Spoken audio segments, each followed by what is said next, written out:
So I've asked you to read three short stories. One of them is called Yellow Wallpaper. One is called Hills Like White Elephants. One is called, what is it called? Oh yeah, A Woman on a Roof. Sorry about that. Little, brain anxiety for a second.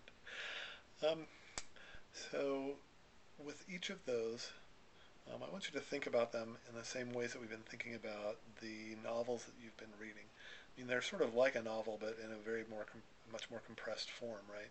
Um, but as readers, you're trying to read them from going from what they say to figuring out something about what they mean and figuring out why that matters to you as a reader.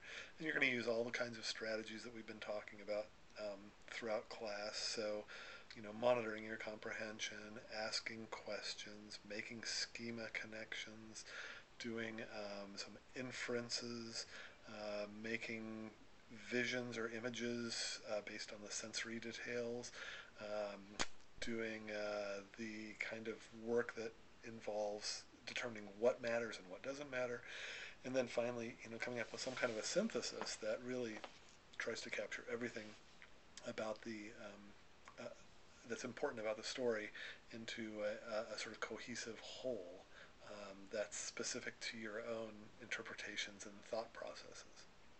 Easy, huh? Yeah, there's a lot that goes on. So, helping you do that, you should consider all those other attributes, like the literary elements of the stories, like who is the character that is focalized, and how do you know that that person is the focalized character?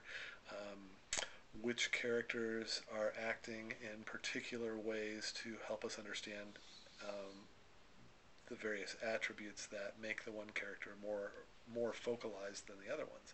So who are the focalizing characters? What are the kinds of ways that those characters are constructed? Are they dynamic? Are they ones who can change as the story continues? Are they ones who don't change, who remain the same throughout?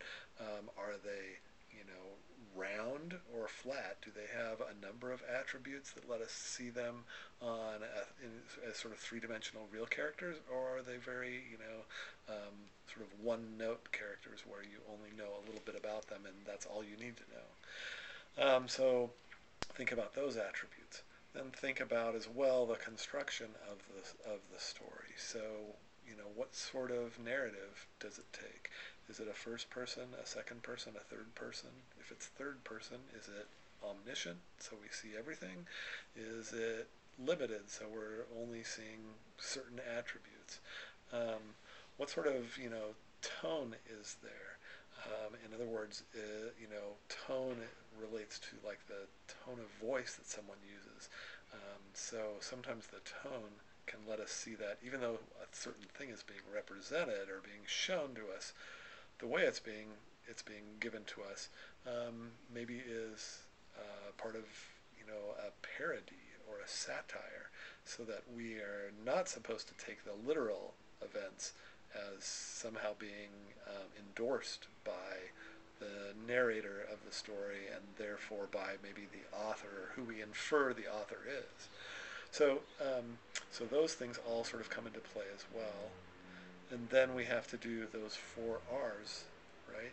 The what's being revealed in the story. How is what's being revealed represented? Is it something that's being represented as a positive thing, as a negative thing, as a complex thing that has more possibilities than positive and negative? Somewhere in the middle, a gray scale. How does what's being revealed and represented resist or reproduce cultural values that were present at the time that the story was written and that we have right now? So, in other words, in what ways might the story under question serve to continue somebody thinking in the way that they're already thinking, or maybe make them think a little bit differently about an idea? Okay, so how does it construct for us as readers of the story an understanding of real life via the way that this fictional story is being represented to us through the narrative. So see, it's all simple, right? No problem. You know, it's actually a very complex process to do a sort of literary interpretation of a text. And all of those things go into creating a literary interpretation.